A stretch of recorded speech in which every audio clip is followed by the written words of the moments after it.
Welcome to St. James, and welcome to our Stewardship Chats. This is the Reverend Buddy Stallings, and I am the Reverend Elizabeth Wheatley Jones. We had conversations a few weeks ago at our Stewardship event, Evening on the Grounds here at St. James, and we thought we would share some of the nuggets of wisdom that grew out of those conversations. So the first thing that we did when we gathered with everybody was acknowledge some of the things that stewardship is and some of the things that stewardship is not. And the first thing we made clear, which may rub up against some people's understandings of stewardship, is that what we were about that night and what we are about in this season, even of asking for pledge cards, is not about the business of fundraising. We are about the business of stewardship. And so part of our conversation over these next number of clips will be, well, what does that look like? So the first question that we asked everyone, and we would ask you to reflect on as well, is when you hear the word money, what is the first word or idea or image that comes to mind?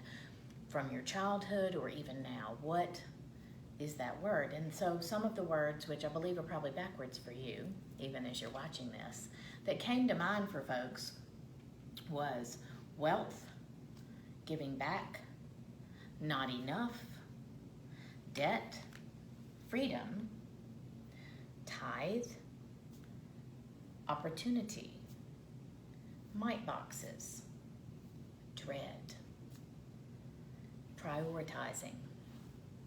And I would throw one in there, which has come up again and again, and that is value.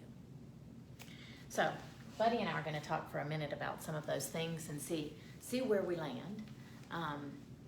Buddy?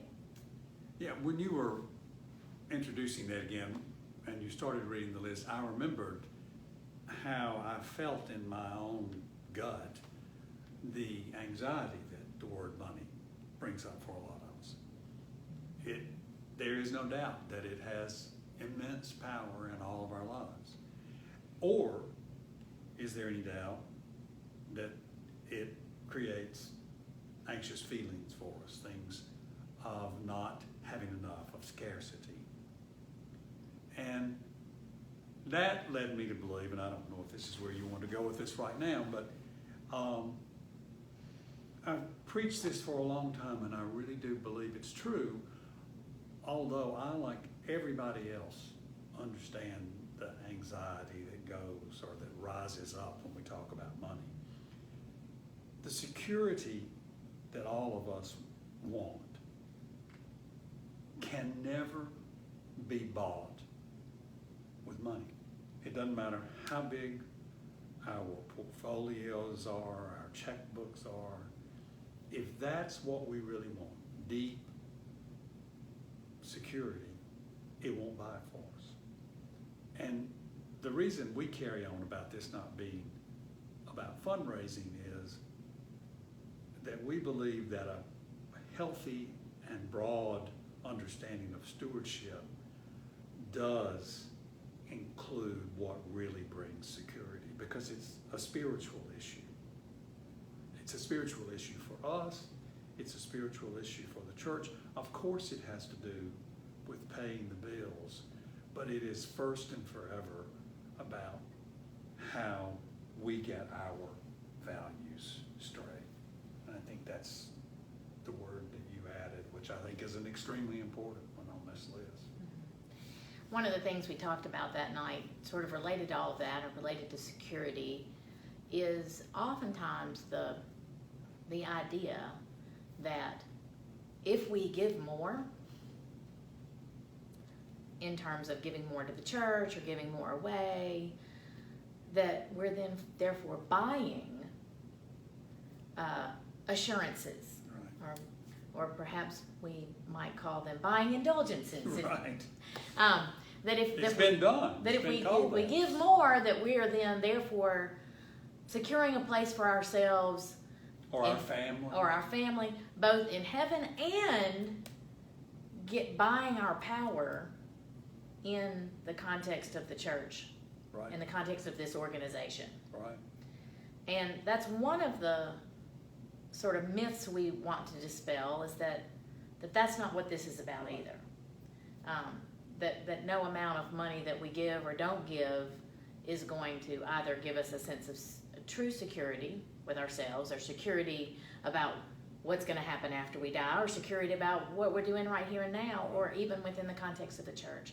So part of the invitation is to take it to a different level, like you were saying, that our giving has to come from a different place. One of the messages that I think in our culture, it's throughout our broader culture, but I think it's particularly prevalent in the Bible Belt, is this whole notion of the prosperity gospel. It is not true that if we give, we will get more. We don't, that is not the economy upon which God works. And I know it's a little bit arrogant for me to say how God works, but I know in my soul that God is not thinking that if we give to the church, we'll get a bigger, fancier automobile, or a bigger, better house, or even things that are much more mundane than that, things that we really do earnestly need. That's not how it works. So if I give, I'm not going to go home and then all of a sudden, boom, Right. have a windfall. That might happen. It might. And it has happened. We know of situations where people have given to the church and then felt like then they didn't have those other financial worries that were hanging over them. And that is a good and glorious thing. I think it doesn't come from the fact that all of a sudden magically they've been given that, but all of a sudden really their sense of priority and what's important has shifted. Right. Because they've been willing to give of themselves, and therefore, well, then maybe they're going to spend their money differently, and Right. maybe they're going to Right. allocate funds differently, or Exactly. whatever. So it just changes the way we relate really to what we have to give. Exactly. I mean, although the addendum was never written, but it's a good chance that the widow with the mite didn't suddenly have a whole lot more money. She gave what she had. And I believe that in that story, what she got was what she already had. She got this desire to give because that's where her values were. And that we can promise because we know it in our own lives. Okay. Yeah. Well, we're going to call this one a wrap, and then All right. we'll come back again. Good. Thank you for listening to this portion of our conversation. We'll be back for another clip.